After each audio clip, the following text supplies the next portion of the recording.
Bonjour, and welcome to the 6th week of Minus You. Last week we talked about There Will Always Be a Reason Not to, where we explored the fact that regardless of what you are doing, where you were at, what needs to be done, there was always going to be an excuse not to take care of something that needs to get done. This week's episode is Submission to Selective Weakness, which is an episode that I cultivated mentally over time regarding gender roles, what I thought I wanted, versus how that has changed a lot in reflection and in different circumstances and experiences. I am a very assertive person. I have always forged my own path. I am a very determined person, and I work very hard, and I do not give up until I get what I want. I think this is what drew Nicholas and I together and what made us so successful object and job-wise. We both work until we get what we want. If there was a literal power couple that got shit done, it was definitely Nicholas and I. But we were constantly working hard and constantly working independently, not interdependently or together.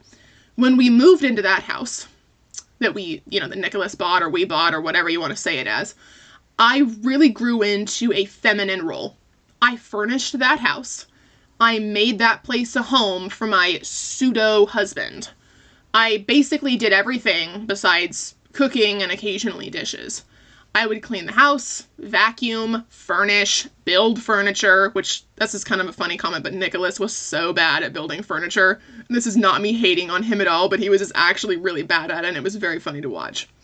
But I would sweep, I'd feed cats, do laundry, make the beds. I would fulfill the role of a wife. Nicholas went to work, and he was in school. Nicholas ate, slept, and breathed his job and school. Understandably so at times. It was really stressful to balance all of it on top of our sudden choice to move home and now trying to look for a job in Oregon. So both of us were fulfilling our basic gender roles, mine with the house and his with work. But what both of us failed to do was to fill each other's emotional needs. I will go into much depth about this in episode 9 when I talk about the 5 love languages. Nicholas worked very hard at his job, and it was a job that he kind of got based off of luck. I would say both our jobs that we had were a combination of timing, luck, location, and our work ethics. But Nicholas was the youngest person at his workplace, and his boss kind of treated him like garbage because of it. I hated this. I hated seeing this happen to him. I hated seeing him get walked all over because I knew who he was, what he was capable of, and his worth. This happened for about a year. For a whole year. Like maybe a month under a year. Nicholas let his boss just walk all over him. Treated him like a child. Giving him literal wake-up calls. Completely doing this purely as a power trip over Nicholas's age.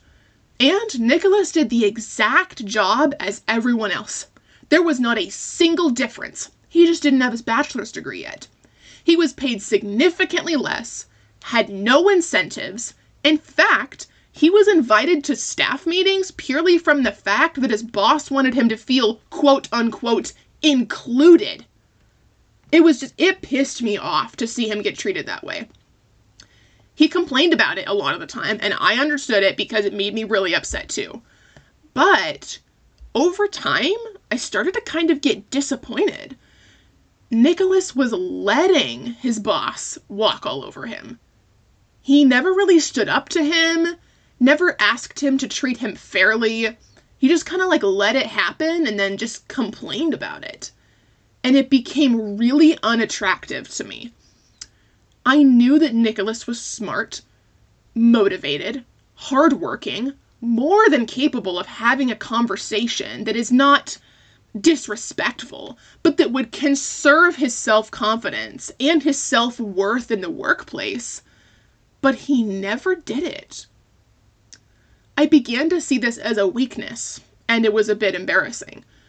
I wanted to see my man, my future husband, see his worth and act on it. Not without paying respect or going overboard, but just enough to say what he needed to say. When he got his promotion and his raise and everything, he said that he had a conversation with his boss and things got better. But I remember asking him, I said, was it really worth it to just sacrifice all of that dignity for a year? And he said it was. I strongly disagreed. I still do. The reason I mentioned this story is because I saw this as a weakness of him as a man. I wanted my man to take what was his and to be strong consistently, not selectively weak. When a woman submits to a man, at least for me to submit to a man, I would submit if I felt like he was a wise leader for my household, our image, and our relationship. There were signs, like this one, that made me just not feel that way. When things got hard in our relationship, Nicholas ran. He was told to leave by Jen, by his mother, and he left every time. In the first year of our relationship, this was not true, but over time, his mother taught him very well, taught him to run, and that's just what happened. It would get difficult, and he would just leave. I think 3 times in the last 2 years of our relationship, I ended up on my knees in the kitchen crying, begging for him to stay and to work things out, while he would just look down at me with this wall he had put up behind his eyes, these just loveless eyes telling me that he's just done. And I knew every single time he did this, he wasn't done on his own. Jen was done. And Nicholas listened. He was pretty incapable of making choices for himself. Even with the house, Jen told him to take it, and he did. Without a second thought, just handed me paperwork in our apartment, rendering me homeless in 3 months, in him in a house that was going to be our future and our home. This scared me endlessly. I think I was subconsciously in fear of him leaving a lot. And probably more often than not. I would tell him that relationships are hard work, that we were going through a lot of stress, that we could get through things, and it was like pulling teeth to get him to stay with the person that he said he loved and that he wanted to marry. I could not trust that he had my, or really our, intentions, our best interest at heart. And it was obvious. It made me very sad. It made me adjust how I lived and how I asked for things, how I expressed things, because I was so fearful to lose him again and have to run frantically to herd him back like a sheep. Even in his last decision to choose not to work out with things with me, not to work out the issues that we had in our relationship, I truly think a big part of it was because his family told him that if he ever spoke to me again or got back together with me, that they would basically just disown him. I am sure Nicholas would have a lot to say about this. That I was a bad woman or a bad candidate for a good wife, or that I was too high-strung to calm down and accept his leadership. But I feel that I was not receiving the proper leadership qualities by proof from his actions from him for me to be in that place, mentally and emotionally. This also has to do with me wanting to have children and a family. For years, and I mean years, I did not want children. I have endometriosis, so having children may be a struggle or maybe not possible for me to physically conceive. But this was not why I did not want a family. I was never really sure why I didn't want one until, get this, until I watched Avatar 2, The Way of Water. This is kind of a huge meme, but Avatar 2 changed my entire perspective on having a family, having a leader, gender roles, and so forth.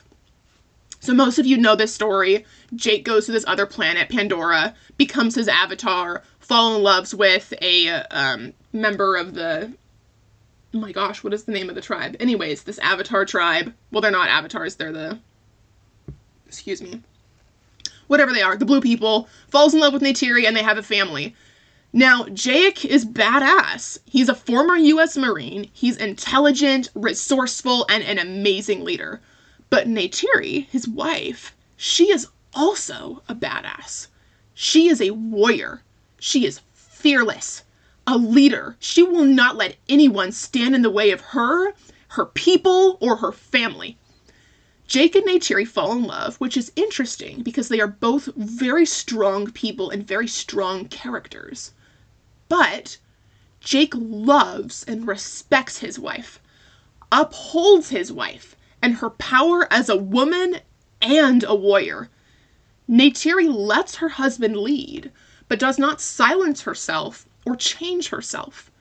They come together, they lead their family together, but Neytiri also follows Jake's lead in the end when they have a hard conversation about moving. Then comes this line that Jake says, "This family is our fortress." Now at this point, as I was watching this in movie theaters alone, like 2 weeks after leaving Florida and being without Nicholas, I was like sobbing in the theater. I never understood why I didn't want children until that moment.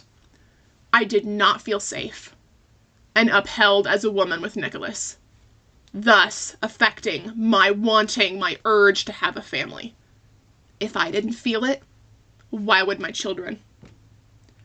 Me not wanting children with him also tied into how his family treated me, and that was another fear of mine. I was not respected, and Nicholas was okay with that, and he was okay with not finding a way to change that. I feared that my children, just like Nicholas was, would be trained to dislike and disrespect me as well. I felt this way through my relationship for a long time, but I never had the answer until Jake and Neytiri had their conversation in their home on a floating rock in the sky. It's a weird way to have a revelation, I know, but I'm telling you, it worked for me. Before I give you listeners a solution and some words of unused wisdom, I want to make it clear that there were things that I could have worked on as a woman regarding Nicholas's needs as well. Nicholas hated the way I handled stress. And this is probably the only place, it probably will be the only place that I will make an excuse for my actions. Our life was literally hell. With work, losing my job, the roof, moving, hurricanes, his job, our engagement, family visiting, finances, his school, the list goes on. In the last 6 months of our relationship before the ending. So I was unable to show him a peaceful relationship because when the opportunity for peace came in, it was too late. But I fully acknowledge that I was really high-strung and I really took on more than I could handle sometimes. I have an obsessive mindset with stress, and I tackle it head on, or I used to tackle it head on in a sense where it would just like consume an entire day. Nicholas wanted more words of affirmation, which I will talk more about in episode 9 with the 5 love languages. He also wanted more physical intimacy and support from me when he was working hard. I am not perfect, but unfortunately I did not get to learn with him and to show him how I could meet his needs and love him better in a partnership with my best friend because he chose to walk away. Let's say you're facing this. You have someone that you love dearly, and you would do almost anything for them, and you want every day of forever with them. But the roles you want to take feel unbalanced. Guess what I'm going to tell you? Communicate. You're going to have to sit down together calmly and really express what both of you want and need from your relationship roles. This means your partner will probably have negative feedback for you, and you're going to have to be ready for that. No excuses. Listen, express, and come up with a game plan. Both of you have to be willing to adjust your actions together to become a great team. For me, I wanted more traditional gender roles. I would have spoken with Nicholas about the needs that I had as a woman, and he would speak to me about his needs as a man in the relationship. Then we would have both found a way to alter our actions for one another, and if we did it correctly with love and building trust, it would have been beautiful. The same goes for your relationship. If you both want it, and you both work at it, you will not fail. It is impossible to fail if you are both putting in that effort. Once someone stops, though, you will falter, and you will both have to reconsider if this is meeting your needs. But to gain the chance, gain trust, gain that change, the positive experience, you have to give all of these things just a little bit unwillingly for a short period of time. Change is not instant. It is not overnight gratification. But the gift it gives you in the end, just like the solid foundation that's built, allows for an amazing partnership between you and your partner that will also be seen in your children's lives as well. I will see you next week for the 7th episode of the During chapter of Minus You, which is unhealthy situations equal unhealthy behavior, which is probably my favorite episode of the During chapter of Minus You, which is where we will talk about how stress and bad situations can deeply affect how you handle yourself and the choices that you make. Until next week, adios.